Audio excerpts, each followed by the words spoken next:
and I didn't get into fighting for the money. I didn't get into, for fun. I got into it to become a champ. So when that became like, because I was right there, I felt like, a win over Carl Lamas, I would have been title contention, So then, I dropped the ball. I stayed with it. I kept chasing it. And then, a win over Korean Zombie would have been title contention, I felt, Yeah. And then that four, three of them being complete bullshit split decisions. Yeah. I got kids. It just, the juice wasn't worth the squeeze. Yeah, I mean, yeah, I can understand that. That would definitely be difficult. I mean, I don't know, like, have you been watching the last couple cards, especially in Jacksonville? Yeah. I gotta say, and you were kind of mentioning about all the bullshit decisions and all that, and I gotta say, man, I've never seen the most disgusting decision making I've ever seen from judges. Like, yeah, it's just because the amount of work I put into it and the effort I put in, and the amount of money being lost by one guy who doesn't know what the fuck he's looking at to go, that guy. You know what I'm saying? I'm like, man, I'd rather do something where I'm getting paid exactly for what I'm doing, not like, not putting it in someone else's hands. You know what I mean? 100%. So what are you doing now that you're retired from MMA? I'm a lineman apprentice right now. Okay. And how are you liking that so far? It's pretty cool. It's a little dangerous. It could be a little physically demanding. It's teamwork, to get a job done. So it's pretty cool, For the most part, it's like fighting. Not only do you have to show up, but you have to show up like feeling like $1 million, Mm-hmm. You drank the night before. Clear now. I'll just probably re-ask you a couple questions. I'm just doing more for video purposes and whatnot. So you're kind of telling me about like with retirement and what made you decide to retire and everything, and we're kind of talking about like all the bullshit decisions. So did you happen to watch the Jacksonville fights? Yeah, I saw a lot of them. And like, do you have the feeling that maybe with judges, because I've heard this a lot of fighters think that judges should be like former fighters that actually know the game and understand what is points and what's not. Yeah. So I mean, there's two ways to look at it, right? Right. You're judging a fight. There's angles and techniques and stuff like that, and what guys are trying to do and what they're trained to do. And a fighter would get that. And then there is the aspect of someone who knows absolutely nothing about fighting deciding who won. Right. Right. So let's say you've never seen a fight before. You're like, you watch two people fight. You're like, man, I think he beat him up more than him. Right. He won, But that's like, that'd be like two football teams playing and someone deciding who won between that, but they don't know the rules. Right. So I think,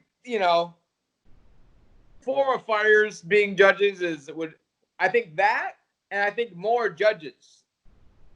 Yeah, definitely more than just three guys because, like I said, like the Jacksonville fights, like the decision making was just disgusting. It's like there was someone where, like, of course I'm just a spectator. Like, yeah, like I know a little bit of MMA, I know a little bit of the game, I get trained a little bit, but I'm not, I don't know it all. But as a spectator, I'm thinking half of those decisions were not even close. Yeah. Like there was a clear decision who was the winner. But I guess that's the whole idea. But you try not to leave it to the judges. But easier said than done, right? For sure. Yeah. So I guess I'll kind of get to the part where with making weight and whatnot. So how did you feel cutting weight at featherweight?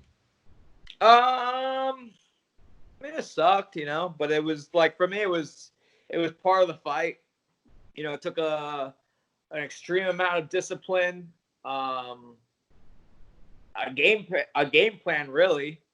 But it definitely took away from some of my training. I felt. Okay. Yeah, I mean, like one thing I don't understand. So what is it about fighters? Why, you could be walking around at a certain weight, but guys will cut like 30, 40 pounds. Like, what's that all about? Like, I don't understand that. Um, When they don't need to. Sometimes I feel. like for example, like a smaller guy like myself. So when I originally started fighting, I was fighting 155, and then the opportunity for 45 came about. So I took that to get on the Ultimate Fighter show, and I stay at 45 ever since. Right. There's a lot more. I lose a lot of range fighting guys at 55 versus 45. Guys tend to have longer arm spans. Yeah, sorry, you were saying something about the weight cuts and range and Oh, stuff. right. Yeah, I mean, when I would get a fight offered to me, it wasn't like, oh shit, I'm fighting so and so. That was fine. I was cool with that. It was, fuck, I gotta cut 25 pounds. I gotta cut 30 pounds. Mm-hmm. I got how much time to do it? Right. Okay. That would make sense. Yeah. So like you fought a lot of high level guys like Holloway and Gadia and Sung, Elkins, Feely, Glenn. So which one would probably have been the hardest for you, or the most challenging?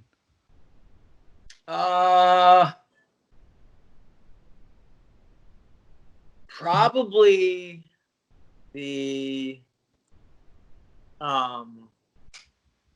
Mac Rice fight. Okay. Yeah. Now, why is that?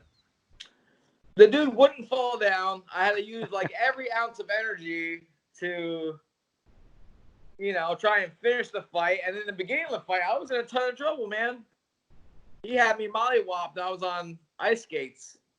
Yeah, he's definitely like probably out of a lot of guys, Max Holloway is probably one of those guys that you could see him at this point of his career, and then you see him now, and it's like you just shake your head and you just wonder how that guy never gets tired, and the guy you can't put him out. Yeah. And that's kind of one thing that I've seen. No, I was saying Matt Rice. Oh, okay, sorry. Yeah, Matt. I was like, that's why I thought you would say Max Holloway. No. Yeah, it's certainly hard when you do anything. You throw everything but the kitchen sink at someone, and they just don't go down. Yeah. And that's kind of one thing. I don't know if you watched the fights this weekend. It was Nunes and that Felicia Spencer girl. And one thing that I find really makes it dangerous for that Felicia Spencer girl is that that girl took a shit kicking and she just towards the fourth round you could see she didn't want any of it, but it was all hurt from there, and it was all hard from there. So for her, I think she's gonna be dangerous in the future because once she puts everything together, I think that she's gonna be she'll definitely be there for sure. She's super tough, very durable, and she never stops trying, So, which, in the fifth round, Amanda Nunes could have got super exhausted and she could have got caught, That would have been insane, but yeah. Amanda Nunes is the champion for a reason. Yeah, she is, and she's another one that's really come far, for sure. Yeah. So, what would probably been your favorite fight of yours, or the funnest fight that you've had? I remember being in the Max Holloway fight, and in between rounds, like smiling and was having a really good time because his punches weren't hurting me really. Like I was just kind of walking through them. I'm like, this is kind of Yeah. Well, he's more of a volume striker, really. Yeah. So I was just eating a few to give a few and then work for the takedown, Right. Yeah, and what's one of your favorite fights of another fighter, or of another fight? I liked BJ Penn versus Sean Shirk. Oh yeah, I thought that was a fun fight. That was a cool yeah, fight. those are some of the oldie fights, but yeah, those are good. Um, yeah, I don't know, like how do you feel about having that like the main card fight with Sung Jung? I'm not With even gonna Korean attempt his Zombie, name. Yeah, the Korean Zombie. Yeah.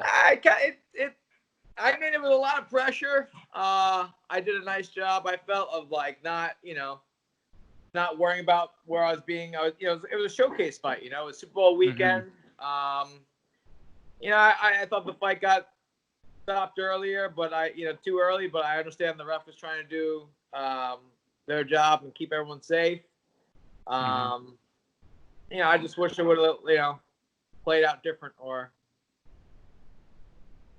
How do you kind of find the UFC evolving now? Like you're seeing a lot of different guys coming in and women as well, and you're seeing so much different skill coming in. How do you feel the UFC's evolved? Sorry. I mean, people are doing every aspect of MMA at an even younger age against tougher competition. So everyone's just becoming really well-rounded. And then seldomly you see a guy who isn't well-rounded but is really, really good in one area do very well. So it's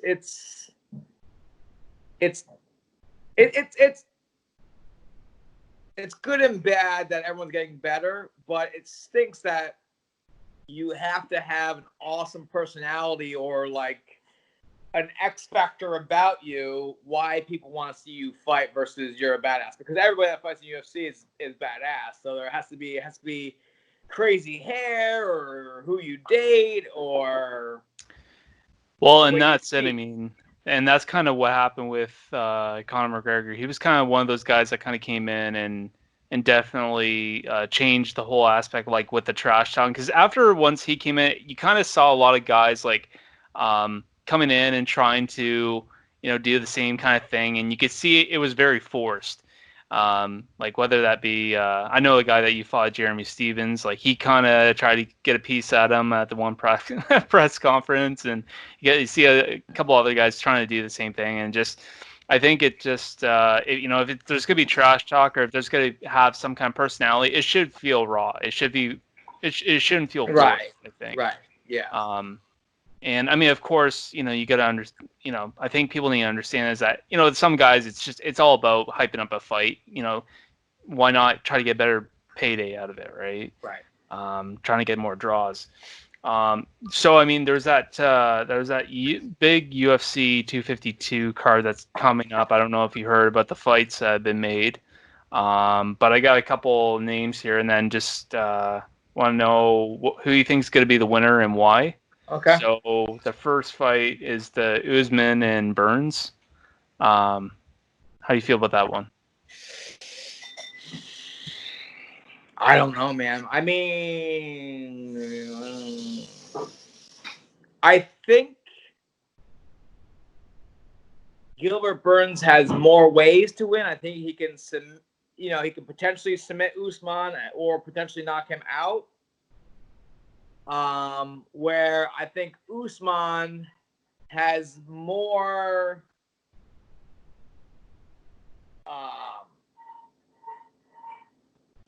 better precision on his striking.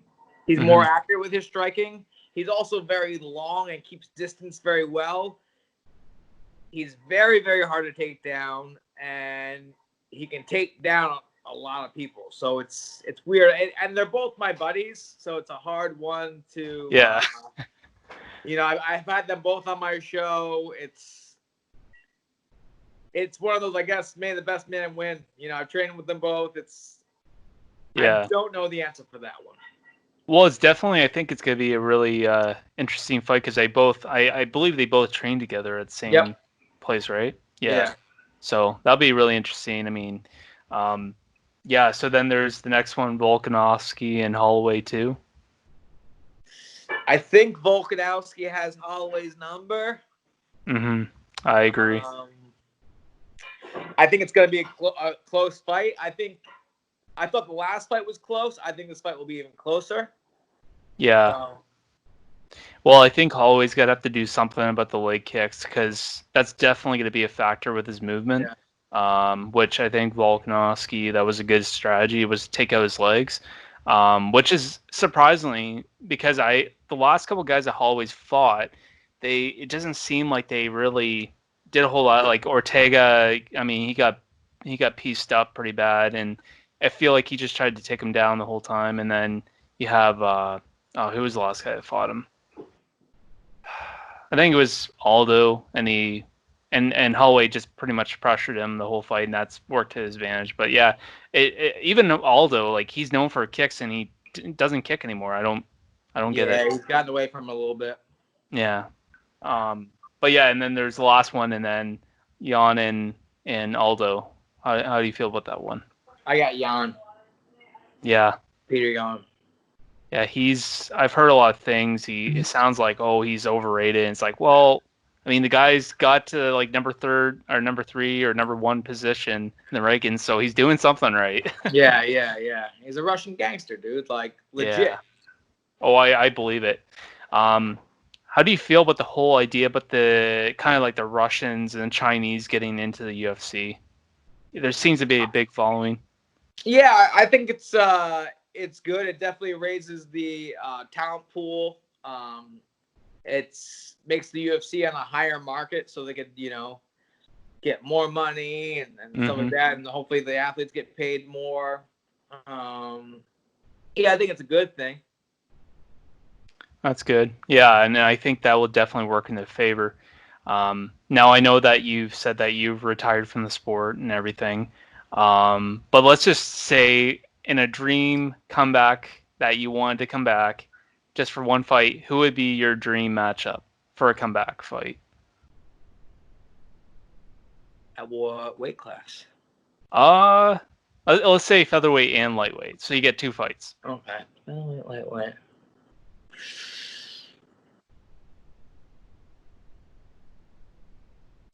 Anthony Pettis at 155. Okay. 145. Brian Ortega. Okay. And why would you pick those 2 guys? Both are, really good, well-known fighters that I think my style, when I was fighting, would match up poorly against them. Well, okay. They would match up poorly against my style. I mean. Okay. That's fair enough. Yeah, just one more for you. Who do you feel is like a future UFC star right now?